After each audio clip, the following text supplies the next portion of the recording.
वहाब रियाज को वापस लेके आने की बात कर रहे हो, वजह क्या है? देखिए आप नसीम शाह फलां फलां फलां फलां, आपके पास इतनी लंबी, कोई बॉलर ही नहीं बन सका आपसे। आपके पास प्लेयर बनाने वाले लोग ही नहीं है। मोहम्मद हफीज और शुएब मलिक दोनों में से कोई एक या दोनों आ सकते हैं वर्ल्ड कप में। ये बाबर आजम और मोहम्मद रिजवान आपके ख्याल में ओपनिंग पे ठीक है वर्ल्ड T20 चैंपियनशिप की? मैं देखे वो बैटिंग तो कर रहे हैं। आपका सबसे बड़ा मसला क्या है इस वक्त? मिडिल ऑर्डर है ना। मिडिल ऑर्डर, हाँ। आपका पहले मसला था ओपनर नहीं मिल रहे, ठीक है। अब आपको ओपनर जो है वाफिर मिकदार में आपके पास हैं। जब आपके पास देखे ना, शान मसूद ने कितना इंप्रूव किया हुआ है। हाँ। जब वो अच्छा प्लेयर बन गया है तो वो टीम से बाहर है, जब वो अच्छा नहीं था वो टीम का रेगुलर मेंबर था। ठीक। अब उसका नाम क्यों नहीं है कि उसने T20 में कंसिस्टेंट परफॉर्म किया है? आपने उसको क्यों टैग किया हुआ है is only a test player? जब आपके पास इतने वाफिर मिकदार में ओपनर हैं और आप उनको ओपन नहीं करा रहे, इसका मतलब क्या है? आपके पास प्लेयर बनाने वाले लोग ही नहीं है। सो आपने ये चीजें देखनी है सारी। अब आपका मिडिल ऑर्डर का प्रॉब्लम है, आपने मिडिल ऑर्डर के बैट्समैन ऊपर कर दिए हैं। वो अब देखिए, जब आपको एडजस्ट करना बड़ा मुश्किल होता है। आप नया बॉल खेल रहे हैं, ठीक है, पैड बांधे और सीधा ग्राउंड के अंदर चले गए, कहीं पे पैड बांध के आपको 2-2 घंटे बैठना पड़ रहा है। ठीक है, माइंडसेट बहुत डिफरेंट हो जाता है। उसको एडजस्ट करना एट टाइम्स बड़ा मुश्किल काम होता है, स्पेशली अगर आपकी फॉर्म थोड़ी सी भी वीक हो जाए तो बड़ा मुश्किल काम होता है। तो आपको ये सारी चीजें देखनी है कि जो पिछले टेन्योर में जो टांके लगे हुए हैं, आपने ये देखना है अगर वो टांका उखाड़ेंगे तो पूरी जो मशीन है वो तो नहीं खराब हो रही। तो इस वक्त बड़ी डेलिकेट आपकी सिचुएशन है। आप इतने अरसे से एक स्ट्रैटेजी के साथ आगे आ रहे हो, अब आप आके उसके ऊपर क्वेश्चन करो कि जी बाबर आजम और रिजवान जो है वो अच्छा काम नहीं कर रहे। जिन्होंने करवाई थी ओपन, उनको जरा बिठा के पूछ लें कि what was the idea behind it. ठीक है।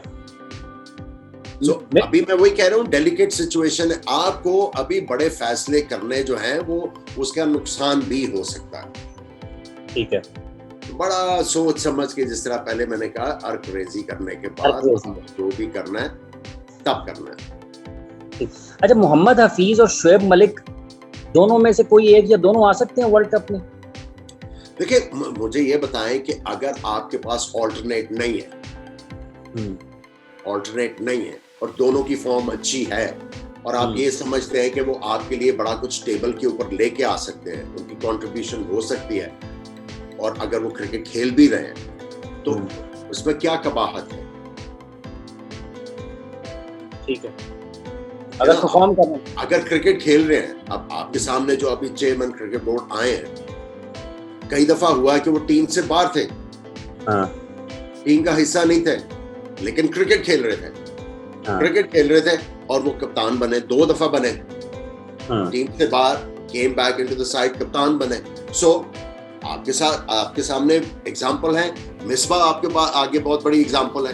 He was out of the team, 2 साल से टीम में नहीं था और suddenly he was made the captain. So अगर वो क्रिकेट खेल रहे हैं एंड यू थिंक कि वो आपके लिए कंट्रीब्यूशन लेके आ सकते हैं और उनका मुतबादल कोई नहीं है, ठीक है ना। अब ये भी तो चीज है ना। आप जितने भी आपका इस वक्त जो ह्यूमन रिसोर्स है क्रिकेट बोर्ड का, उसके नाम के आगे क्वेश्चन, उनके नाम के आगे क्वेश्चन मार्क लगे हुए कि भाई अगर आपको शुएब मलिक और हफीज का सोचना पड़ रहा है तो भाई आपने क्या तैयार करके दिया हमें? ठीक है, आपकी क्या कंट्रीब्यूशन है? हम आपको इतनी सैलरीज देते रहे हैं, हम ये करते रहे हैं, आपको रिसोर्सेज प्रोवाइड किए, तो ये जो चीज है हमें क्यों ये हमें क्यों नहीं दस्तयाब? हमें क्यों वापस इनके पास जाना पड़ा है? देखिए ना, आप इसको इन अदर वर्ड्स यही कहते हैं ना कि आप निकाल रहे हो फिर उनको वापस लेके आ रहे हो। निकाला क्यों था? लेकिन ना आपने इफ्तिखार को निकाला, अब आपने उसको वापस बुला लिया। ड्रॉप करने की भी कोई रीजन नहीं है, वापस लाने की भी कोई रीजन नहीं है। सो ये चीजें आपको जो है वो सारी देखनी है।